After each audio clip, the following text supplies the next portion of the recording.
Hey, Comfort Ramblers, it's me, Comfy Rambles, and today I am doing a nice and simple top 10 teams in the NFL going into week 2. These are the top 10 teams in the NFL. I'm not doing all 32 teams. That is way too much shit. Just me going through teams I do not really give a shit about. These are the top 10 teams in the NFL going into week 2, in my personal opinion. And honestly, it might not have an opinion, it might be the goddamn truth. Anyway, before we get into those top 10, I'm going to say some stuff that I want people to hear. Subscribe to Comfy Rambles. I'm trying to hit 100 subscribers before the college football or NFL playoffs, either or works, playoffs or playoffs or playoffs. Trying to hit that goal, trying to grow this channel up to new heights, to the new heights that I think that I'm trying to reach. Anyway, subscribe to Comfy Rambles. I'm on TikTok, Instagram, all this good stuff. Everything I post on here, if you like on here, you would love it on there as well. Anyway, let's get into this video. Starting off with honorable mentions, no particular order. I have the Lions, Texans, and Steelers. Steelers might be a team some people want on the top 10. Same with the Lions. Texans, I don't think anyone's really putting in their top 10. I personally think all the three teams are outside the top 10. If I'd had any other team, it'd be the Bengals or Vikings. Other than that, I think these are the three teams outside of the top 10 that I can name off the top of my head. These are just two teams that looked pretty, had a lot of bright spots in week 1, but either lost or won, but are not better than the other 10 teams above them. Anyway, let's pass by these mediocre people and let's get into the top 10. Starting off with number 10, I have the Denver Broncos. Offensively, they look completely boring, fucking snooze fest garbage that they kind of started off last year. Completely boring shit defense, but offense, but their defense, god damn, their defense is good. Holy shit. Their pass rush is unbelievable. Their secondary is unbelievable. They have so much depth. So even if someone gets injured, they have someone to take their spot and still dominate. This defense is unbelievable. Hopefully their offense can figure something out so they can maybe move up. But if their offense cannot get their shit together, then this team will be stuck in the middle. But as of right now, after week 1, they are at least 10. But there is part of me fighting for maybe one of these three teams above them. But their defense is so good and we're so dominant week 1, I kind of had to put them there. Anyway, number 9, I have, as of right now, the Los Angeles Rams. I think this Rams team is really talented on both sides of the ball, but they did not beat the Texans really convincing at all. I know the Texans are outside of here, but I thought that this team could have beat them more severely than they really did. This O-line for the Texans is absolutely terrible. The pass rush for the Rams is very talented, very good, but I don't think they look better than the teams above them. To be blunt with you, I don't think they look better than the teams above them last week. So I wanted to say that, really. Just wanted to make that point.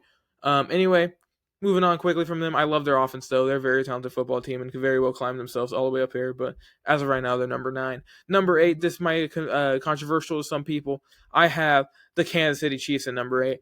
They're very well likely to move up all the way to possibly the top again, but as of right now, after week 1, because I'm not going to do my power rankings like what they did last year or what they did 2 years ago. I'm saying what you did for me week 1. What did you do week 1? If you looked like this week 1, I'm putting you here. But it's fluent. It's fluent. You can move right up to the very tippy top, or you can fall off the damn thing. It don't matter. If you look good, you're in a good part. If you look mediocre or just decent, you're in the mediocre decent part. That's where you are, and that's where you're going to stick. That's where the Chiefs are. Their defense looked terrible week 1. Quentin Johnston looked like Calvin Johnson. This is legitimately again, they can't stop injuring their own players also. Just want to put that out there. So they're in trouble a little bit there. But they're still a good football team and very well can climb themselves all the way to the top as long as they have Pat Mahomes as the QB. Anyway, moving on to number 7, I have the Washington Commanders. The Commanders are a very talented football team on both sides of the football. I really like how they looked against the Giants. Even though the Giants might be awful, they might be the worst offense in the league, they still looked really good against them. They could not get anything going. No run game to speak of, no passing game to speak of, even with Malik Neighbors on the other side in that week 1 game. This Washington Commanders team, and they looked like that without even getting Terry McLaurin going. So, I mean, Deebo Samuel looked like prime 2022, 2023 Deebo Samuel that game. So, hey, if they could figure something out there, they could very well move up. But they're at number 7 right now, sitting behind the number 6 team, and that's the Tampa Bay Buccaneers. I think the Buccaneers that's the worst they're going to look all year. Is that game? I believe that's the most injured they've been. They're going to probably be for most of the year, if not, unless they get stabbed in the neck by the injury bug again. That's probably the worst they're going to look, and they still beat the Atlanta Falcons in Atlanta. Granted, are the Falcons a bum-ass team? Yes, they are a bum-ass team, but it don't matter. They still beat them at the very end, and that's the worst they're probably going to look all year. So give me the Buccaneers. I could talk about them forever, but I need to get to the rest of the list.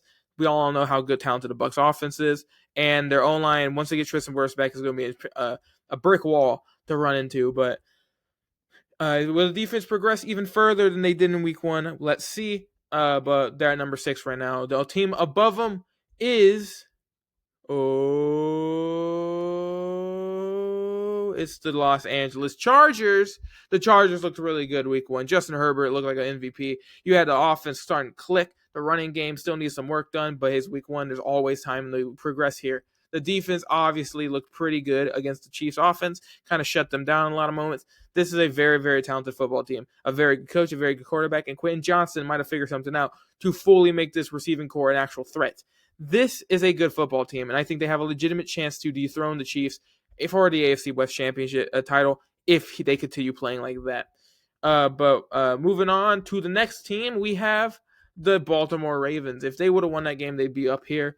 But because they blew that giant lead and choked, like notoriously badly, they're right here in 4th. Still not a bad placement. They still lost, and they're still top 4. They're a very talented football team, and I believe those two teams that faced Sunday night were the 2 best teams in the AFC until further notice. But the Ravens lost, so they're getting placed in 4th.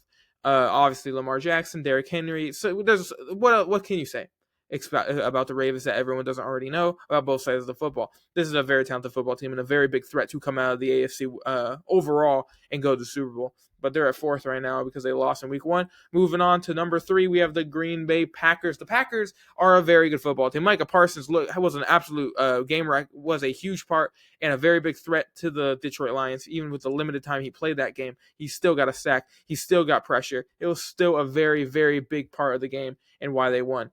This is a very good football team and very threatening. And honestly, they are now a lot of people's choices to come out of the NFC and go to the Super Bowl.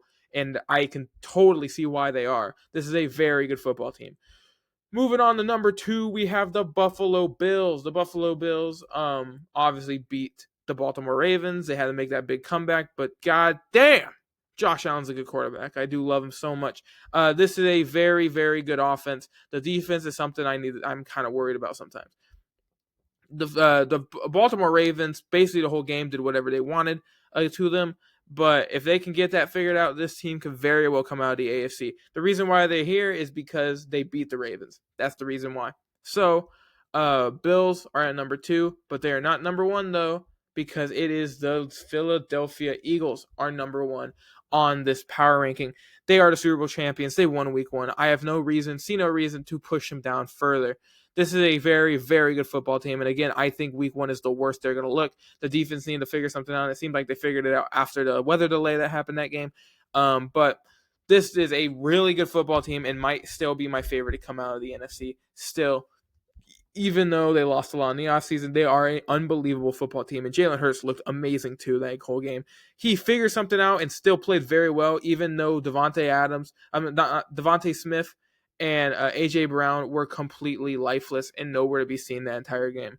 So, anyway, that is my top 10 of after going into week 2. Honorable mentions, we have the Lions, Texans, Steelers, but the top 10 starting at 10, we have the Broncos. 9, we have the Rams. 8, we have the Chiefs. 7, we have the Commanders. 6, we have the Bucks. 5, we have the Chargers. 4, we have the Ravens. 3, we have the Packers. 2, we have the Bills. And 1, we have the Philadelphia Eagles.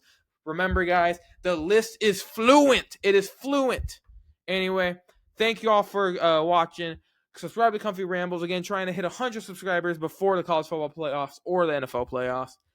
If you like what you see here, you'll love also TikTok and Instagram. I'm on there too. Anyway, thank you all for watching. Go Bucks. Fuck the Falcons. Just want to put that out there. That's about it. See ya.